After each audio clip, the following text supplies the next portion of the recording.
Alors, bonjour à tous, je vais vous présenter le chapitre 15 sur l'oxydoréduction en chimie organique. Alors tout d'abord, on va parler un peu d'une manière générale des glucides pour vous donner un petit peu de culture générale sur les glucides, des choses normalement que vous connaissez, que vous avez certainement vues en biologie. Donc vous savez que les fruits contiennent des molécules au goût sucré qui font partie de la famille des glucides. Alors il y a deux types de glucides, des glucides qu'on appelle simples et complexes. Donc rien à voir avec ce qu'on appelle les glucides lents, les sucres lents et les sucres rapides, hein. Là il ne s'agit pas de ça, mais plutôt de la formule chimique. Alors les glucides simples, on les appelle aussi des oses ou monosaccharides, les glucides complexes des osides ou polysaccharides. Alors, les glucides simples, eh bien, il s'agit du glucose, du fructose et également du galactose. Il y en a trois qui sont simples. En fait, ils ont toujours la même formule brute, C6H12O6. Ils ont donc à chaque fois 6 atomes de carbone. On dit aussi que ce sont des exoses, puisqu'il y a 6 atomes de carbone. C'est la même formule brute à chaque fois, mais la formule développée est différente. Alors ici, on a un exemple de formule sous sa forme cyclique, c'est-à-dire c'est une molécule qui peut former un cycle comme cela.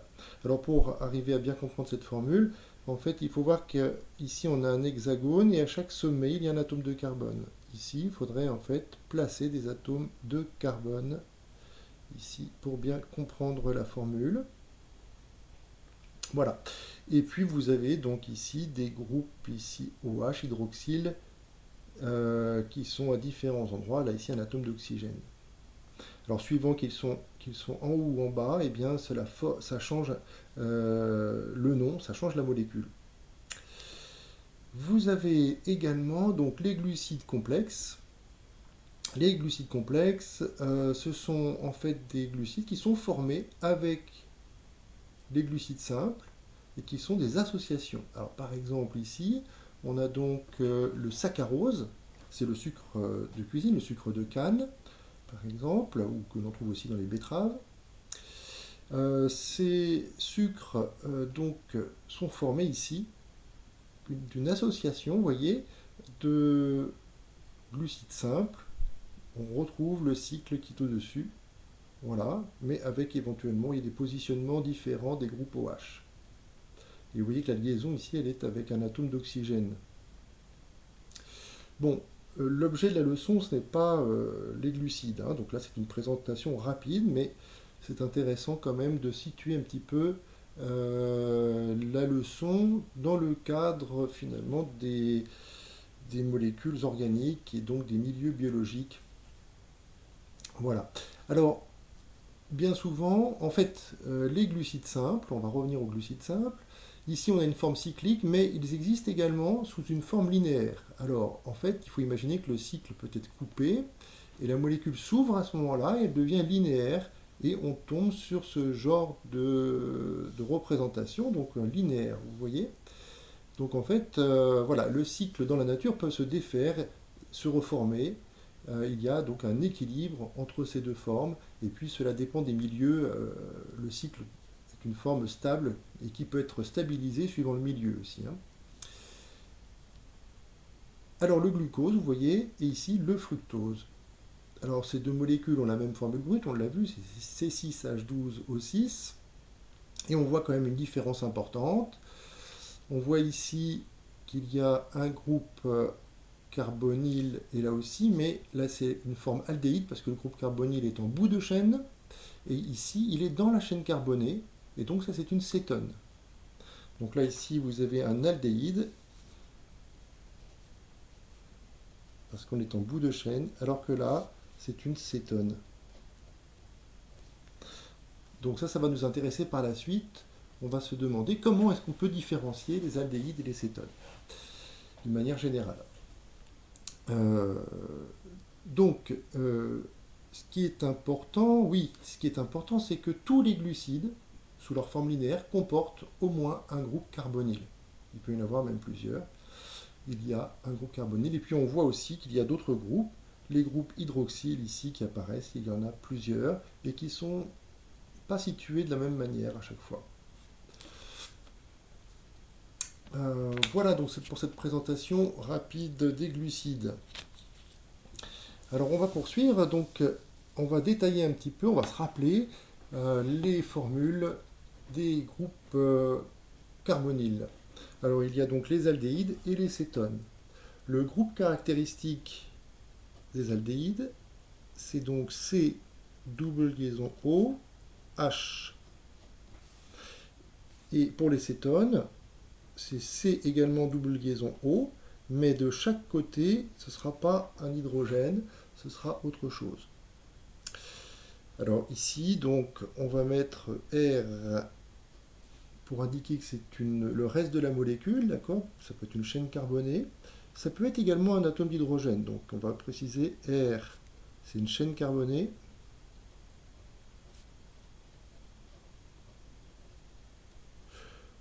Ou un H, ou un atome H. Ici, il y a deux chaînes carbonées, mais ce qui est important, c'est qu'il ne faut pas que R1 ou R2 soit H. Donc R1 et R2 différents de H. Si c'était un atome d'hydrogène, on serait en bout de chaîne, et à ce moment-là, ce serait donc un aldéhyde. Dans les deux cas, ça s'appelle un groupe carbonyle, et non pas carboxyle, attention. Un carboxyle, c'est pour les acides carboxyliques. Là, c'est le groupe carbonyle. La formule générale, alors bon, là ici, on peut peut-être d'abord encadrer le groupe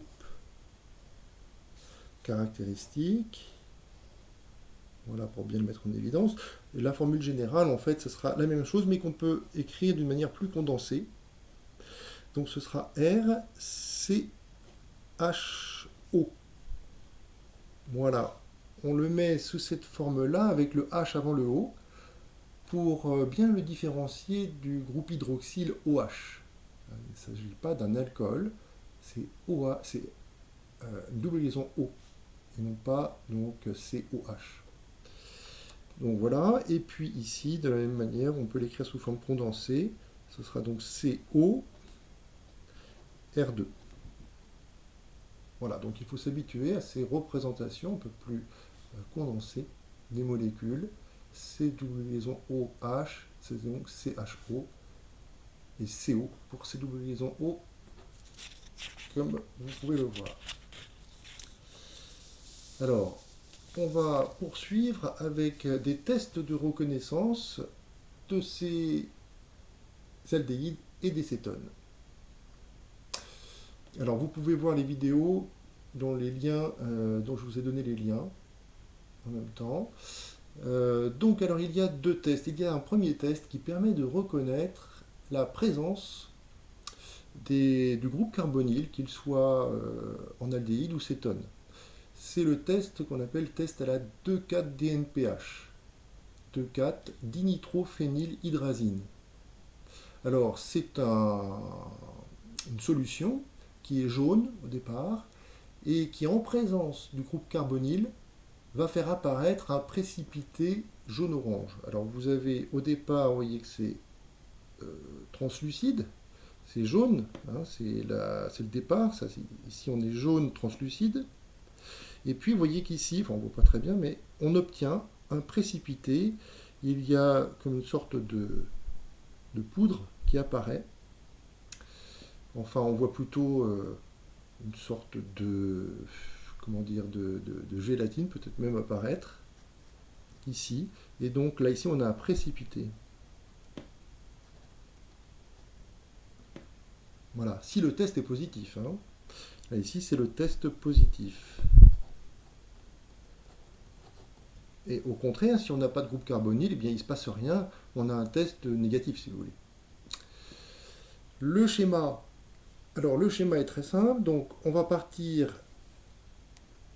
On va faire ça en tube à essai. Dans ce tube à essai, on va mettre 1 ml de 2,4-DNPH, dans lequel on va introduire quelques gouttes de la solution inconnue. Solution à tester. Voilà. Et puis, en fait, la réaction est quasiment immédiate. On obtient donc à ce moment-là soit rien du tout, ou soit un précipité. Donc en fait, la question c'est est-ce qu'il y a un précipité 1 précipité jaune-orange,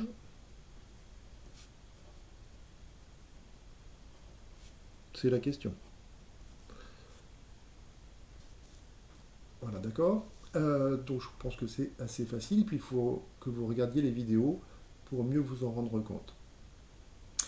Alors maintenant, ce test-là nous permet juste de voir si c'est un groupe carbonyle. S'il y a un groupe carbonyle, le test est positif. Mais on ne sait pas si c'est un aldéhyde ou une cétone. Alors il y a un deuxième test à réaliser pour savoir si c'est un aldéhyde ou une cétone. C'est ce qu'on appelle le test au réactif de Fehling. Alors le réactif de Fehling est bleu, intense, c'est une solution qui est bleue comme celle-ci. Et on verse quelques gouttes de la solution à tester. Il faut chauffer au bain-marie par exemple, ou bien avec une flamme ou autre. Et on observe alors une coloration rouge brique si la solution testée contient un aldéhyde. Donc le réactif de Fehling permet de tester les aldéhydes, permet de savoir s'il y a un aldéhyde. Il ne donne rien du tout s'il y a une cétone. Vous voyez que cétone plus liqueur de Fehling, ça reste bleu. Donc c'est négatif. Aldéhyde par contre plus liqueur de Fehling, ça devient rouge.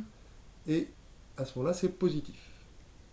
Donc là, on pourrait dire que c'est négatif. Le test est négatif, alors que là, le test est positif. Test positif. Le schéma ressemble à celui du dessus, en tube à essai, donc c'est mieux de le faire à la règle si vous pouvez. Vous avez donc au départ, on va mettre donc la liqueur de Fehling, enfin on dit aussi liqueur de Fehling ou réactif de Fehling, c'est comme vous voulez. Réactif de Fehling. Donc ce réactif est bleu. Le réactif de Fehling est bleu. Et puis on verse quelques gouttes donc de la solution à tester. Ensuite, cette fois-ci, il ne se passe rien si on ne chauffe pas. Il faut chauffer. Il faut faire un chauffage. Et à ce moment-là, on observe ou non la présence d'un précipité rouge brique. On peut mettre un peu de couleur, voilà. Donc si ça devient rouge, donc couleur rouge brique. Alors c'est la question, hein. Est-ce qu'il y a une couleur ou non? S'il y a une couleur rouge brique qui apparaît, à ce moment-là, il y a un aldéhyde. Alors je rappelle, donc je répète, pour la 2,4-DNPH, on cherche à savoir si le test est positif, hein, il y aura à ce moment-là un aldéhyde ou une cétone. C'est l'un ou l'autre, on ne peut pas savoir lequel. C'est contient un aldéhyde ou une cétone. Donc si le test est positif, on sait qu'il y a un groupe carbonyle. Et si vous voulez en savoir plus, on fait le test réactif de Fehling. Si le test est positif, on sait que c'est un aldéhyde. Alors si on fait les deux tests les uns après les autres, eh bien on commence par faire le test à la DNPH. On sait que c'est soit, s'il est positif, un aldéhyde ou une cétone. Ensuite, on fait le test au réactif de Fehling. Si il est positif, on sait que c'est un aldéhyde. Et s'il est négatif, on sait que c'est une cétone. Puisque, d'après le test précédent, c'est l'un ou l'autre, s'il est positif. Voilà. Alors, on va parler maintenant de l'oxydation des alcools. Alors, pour vous situer un petit peu ça dans le milieu biologique, on va parler un petit peu de quelque chose que vous connaissez tous, c'est finalement lorsque vous faites un effort musculaire prolongé, vous avez des courbatures. Et vous savez peut-être que ces courbatures viennent en fait d'une substance qui a été produite par les cellules qui s'appelle l'acide lactique. En fait, dans les cellules, lorsqu'il n'y a pas assez d'oxygène, l'acide pyruvique est transformé en acide lactique. Alors, il y a de l'acide pyruvique qui existe dans les cellules et si vous voulez qui est produite, là il faudrait rentrer dans le détail, mais c'est le glucose en réalité qui est la source d'énergie qui est transformé lors de la transformation du glucose pour récupérer son énergie. Le glucose est transformé en acide pyruvique et ensuite, dans certains cas, donc quand il manque d'oxygène, l'acide pyruvique est transformé en acide lactique. Et c'est l'acide lactique qui crée les crampes. Enfin, pas les crampes, pardon, les courbatures. Alors, si on essaie de regarder un petit peu l'acide pyruvique, vous voyez la formule ici, et l'acide lactique. On voit qu'il y a 3 atomes de carbone pour les 2 molécules, elles se ressemblent. Elles ont toutes les deux aussi un groupe carboxyle, identique. Donc il n'y a qu'une seule chose qui change, vous voyez, c'est ici pour l'acide pyruvique, on a un groupe carbonyle, C-O, c'est même une cétone. Et puis ici, pour l'acide lactique, vous avez au contraire le groupe hydroxyle. On a donc une transformation d'un groupe caractéristique. Vous voyez qu'il est transformé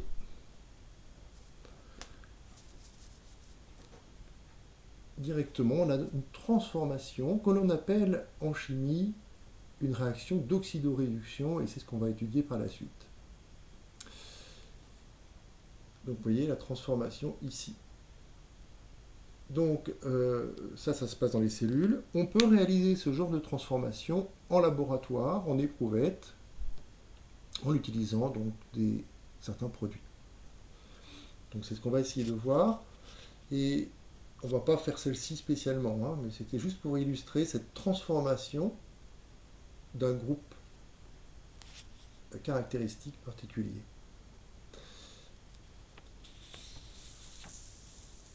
Alors, en fait, ce qui va nous intéresser particulièrement, ce sont les transformations des groupes hydroxyles donc, qui sont présents dans les alcools en particulier. Vous voyez qu'ici, on avait juste avant un groupe hydroxyle. Là, on va plutôt envisager des transformations dans l'autre sens, qui transforment des groupes hydroxyles en groupes carbonyles. Et on verra ensuite qu'on pourra transformer ces groupes-là en groupes carboxyles. Voilà, donc en fait, on va partir plutôt dans l'autre sens. Et donc, on va d'abord rappeler un petit peu quelques notions importantes sur les alcools. Alors, les alcools, vous avez 3 sortes d'alcools.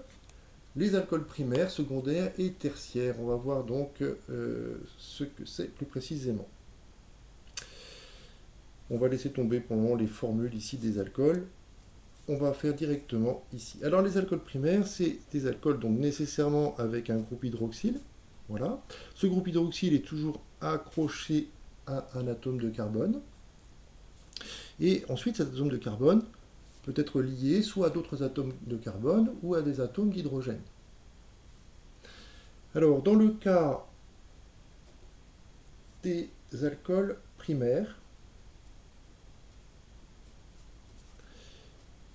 on va représenter l'alcool primaire de cette manière-là, avec le groupement R ici, qui peut être à la fois une chaîne carbonée, ou bien un atome d'hydrogène.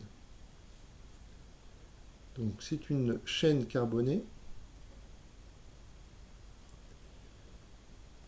ou un atome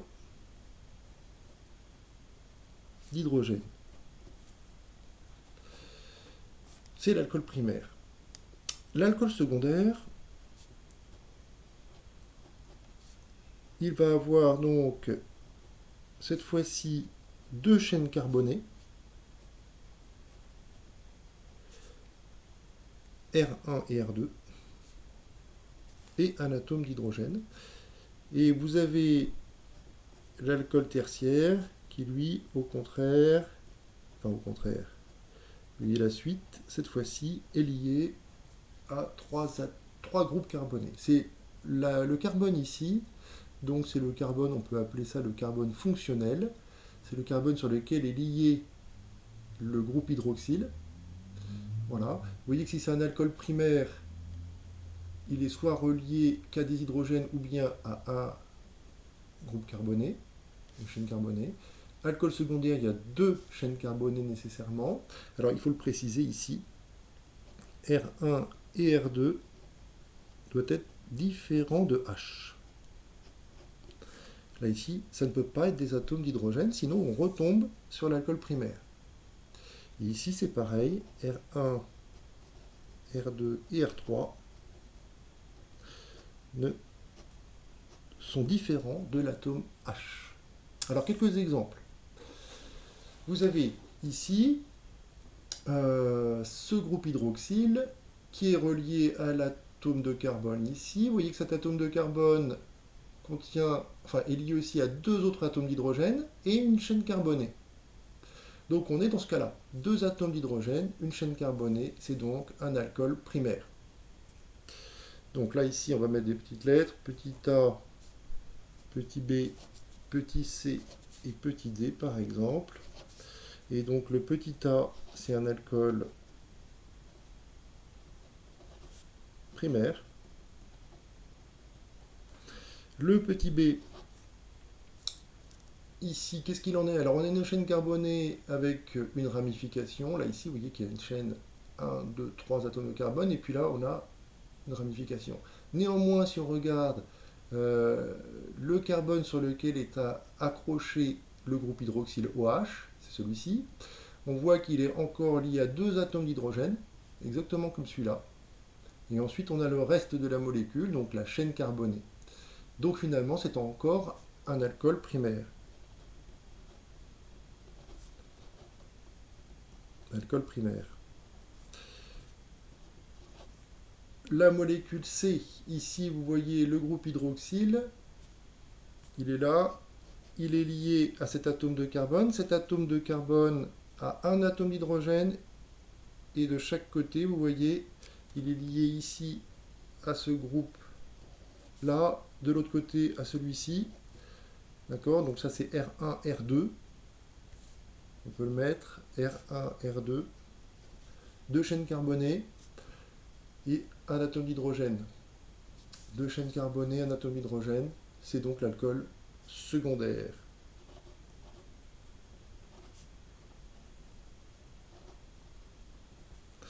Et puis en D, pour finir, vous avez ici le groupe hydroxyle qui est donc relié à ce carbone fonctionnel et qui est lui-même relié à trois chaînes carbonées.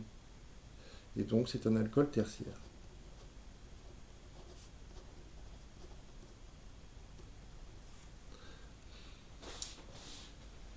Voilà, alors globalement, il faut regarder ce carbone fonctionnel sur lequel est lié l'atome hydrogène. Ensuite, on peut entourer les chaînes carbonées et puis on les compte. S'il y en a 3, c'est tertiaire. S'il y en a 2, c'est secondaire. S'il y en a une seule, c'est primaire. Voilà. Oups là, j'étais trop loin. Donc ce serait juste comme ça. Voilà, ici, on a juste une chaîne carbonée liée au carbone fonctionnel sur lequel est lié le OH primaire. Là aussi, on avait une seule chaîne carbonée, même si elle est ramifiée. Vous voyez, on a une seule chaîne carbonée qui est liée à ce carbone fonctionnel. Alors le carbone fonctionnel, il est important. Ici, il est même fondamental. Vous voyez qu'il faut le mettre on peut le mettre en rouge. C'est ce carbone sur lequel est lié le groupe OH.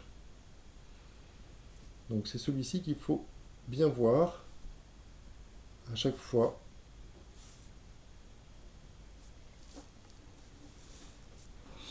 Et ensuite, il faut compter. Alors, il y a un cas particulier, c'est le cas où ce groupe R ici est un atome d'hydrogène. À ce moment-là, vous n'avez pas de chaîne carbonée. Vous voyez, donc Si vous avez une chaîne carbonée, c'est primaire. Si vous n'en avez pas du tout, c'est aussi primaire. Voilà. S'il y en a deux, c'est secondaire. Et s'il y en a trois, c'est tertiaire.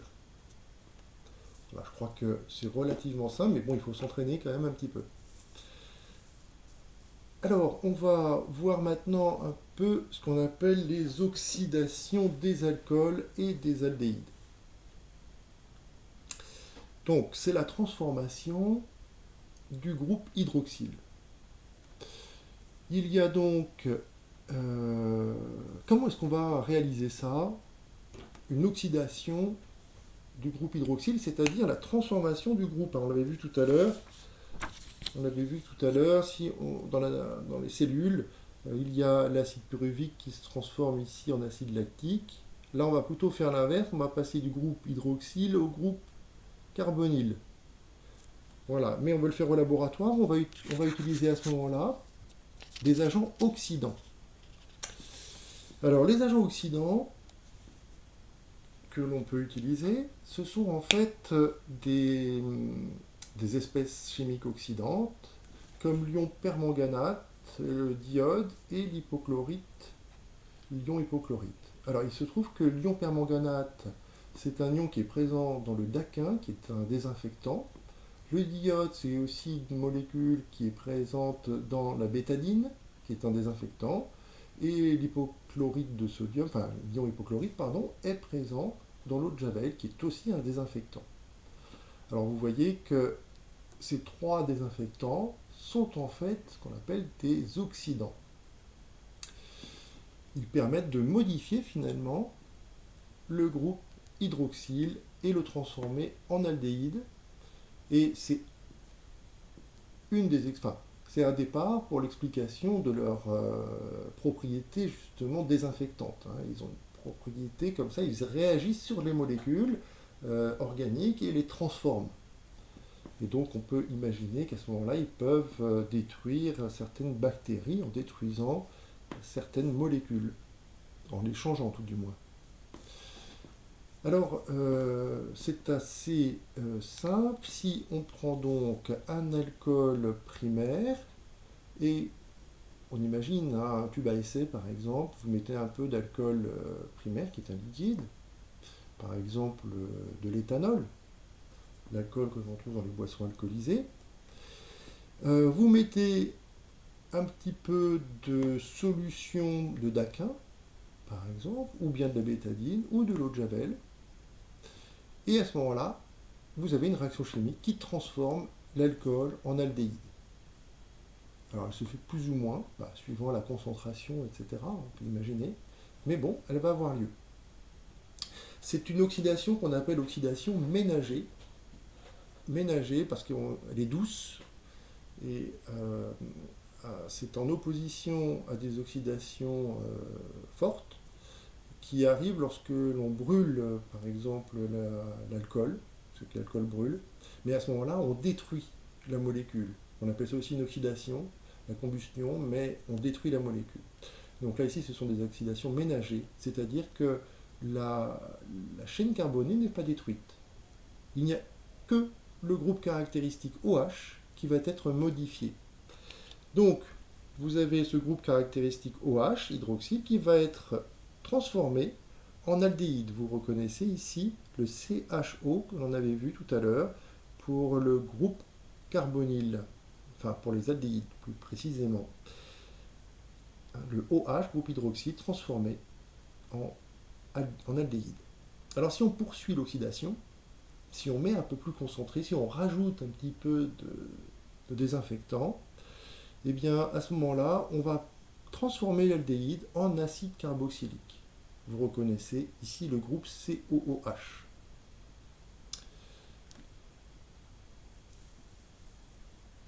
Voilà, si on ne fait pas attention que tout est concentré, on passe directement de l'alcool primaire à l'acide carboxylique.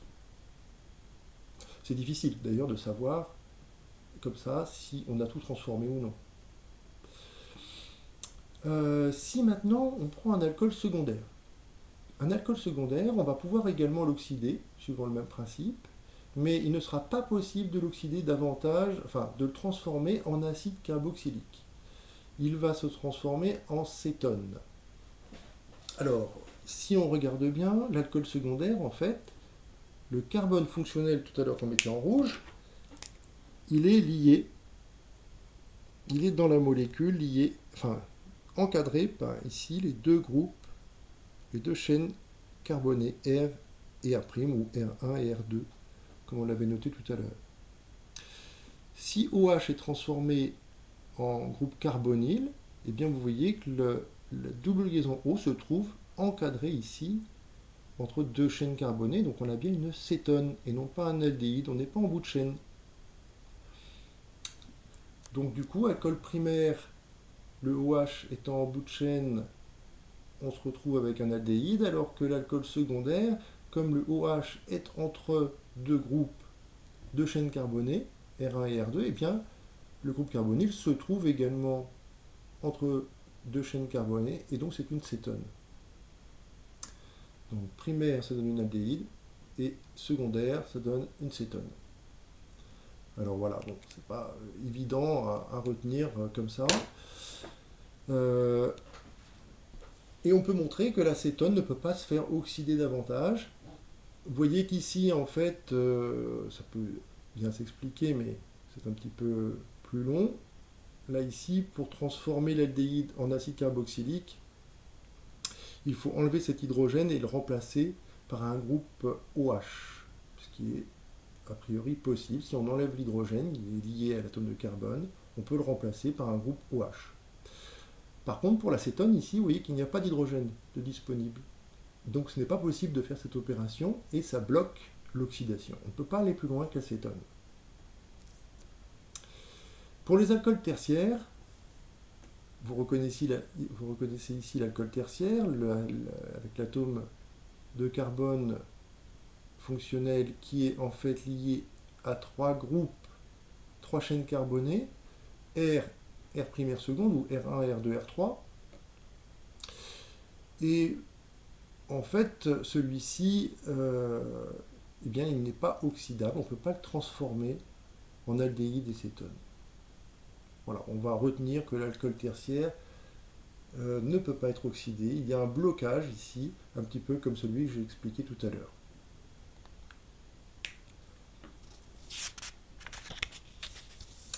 Voilà, alors si on fait un résumé de ce qu'on a fait, on va pouvoir, par exemple, déterminer la classe d'un alcool inconnu. Admettons qu'on dispose d'un alcool, une solution,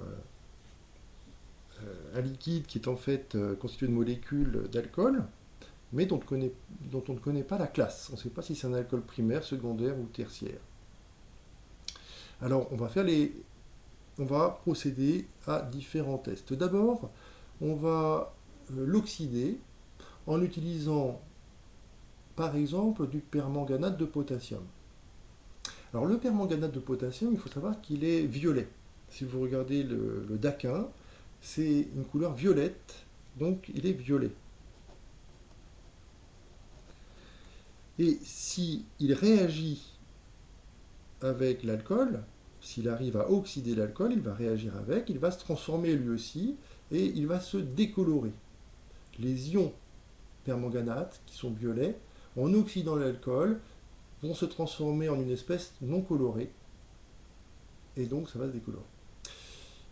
Mais le permanganate ne peut oxyder l'alcool que si c'est un alcool primaire ou secondaire. Je vous rappelle, on vient de voir précédemment que seuls les alcools primaires et secondaires peuvent être oxydés, soit en aldéhyde ou en cétone.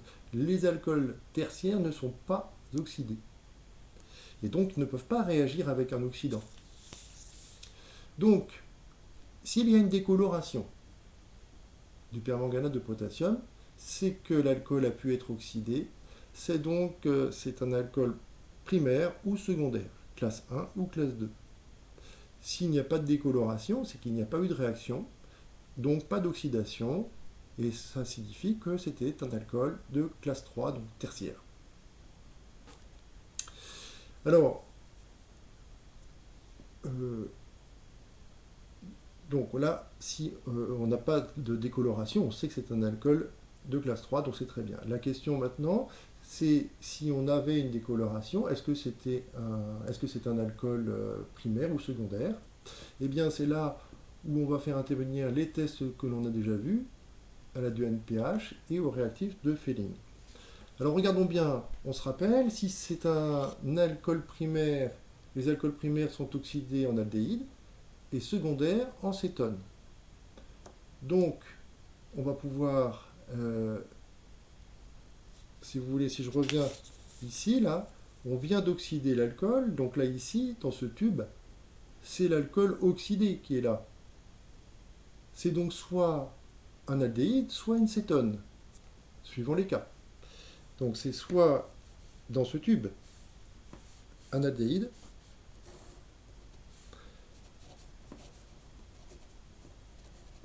ou une cétone.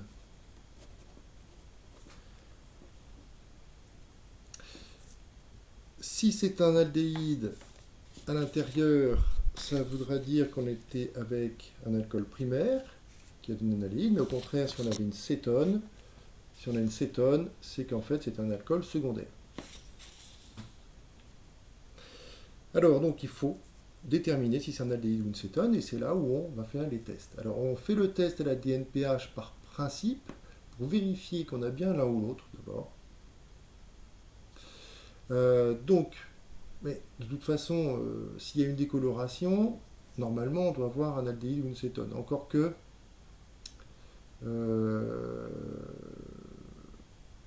on aurait pu tout transformer en acide. Bon, on admet qu'on est soit en aldéhyde ou cétone. Donc voilà, on fait la DNPH. A priori, on a un précipité jaune-orange, ce qui montre bien qu'on a un aldéhyde ou une cétone. Bon, ce test-là est une confirmation, si vous voulez. Et puis ensuite, on va faire le test au réactif de Fehling. Si le test est positif en faisant apparaître une couleur rouge brique, c'est que c'était un aldéhyde. Et si c'était un aldéhyde dans ce tube, c'est qu'en fait, on est parti d'un alcool primaire. Voilà. Donc je vous laisse refaire le raisonnement. Et ici, on a un petit exercice un petit peu du même genre. Alors on met en présence un alcool avec une solution de permanganate de potassium qui se décolore. Alors ça se décolore déjà, donc on sait qu'on est en alcool primaire ou secondaire, c'est le cas précédent. On réalise ensuite le test à la DNPH qui est positif, très bien, et le test à la liqueur de Fehling qui est négatif. Alors s'il est négatif ici, c'est qu'en fait, on est dans ce cadre-là, et c'est donc une cétone qu'il y avait dans le tube après l'oxydation, et donc on est parti d'un alcool secondaire. Donc c'est un alcool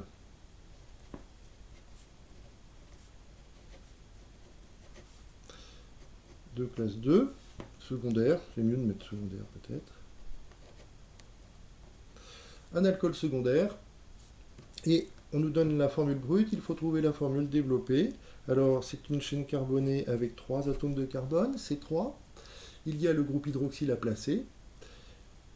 Si je le mets en bout de chaîne, c'est un alcool primaire, il faut que je le mette dans la chaîne carbonée, ici, de telle sorte que l'atome de carbone sur lequel il est lié, le carbone fonctionnel, soit lié, lui aussi, à 2 chaînes carbonées.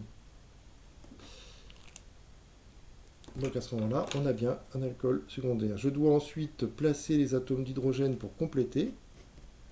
Alors j'en mets 3 ici, puisque ce carbone-là a déjà une liaison, il en faut 4 au total, donc je rajoute 3 hydrogènes. Pareil pour celui-ci. Et l'atome central, il avait déjà 1, 2, 3 liaisons, il lui en manque une. Donc je vous mets un atome d'hydrogène. Voilà, alors il nous reste une partie un petit peu compliquée maintenant sur les réactions d'oxydoréduction, où on va rentrer dans le détail des oxydations et essayer de mieux comprendre ce qui se passe au niveau microscopique. Je vais faire une seconde vidéo pour la suite.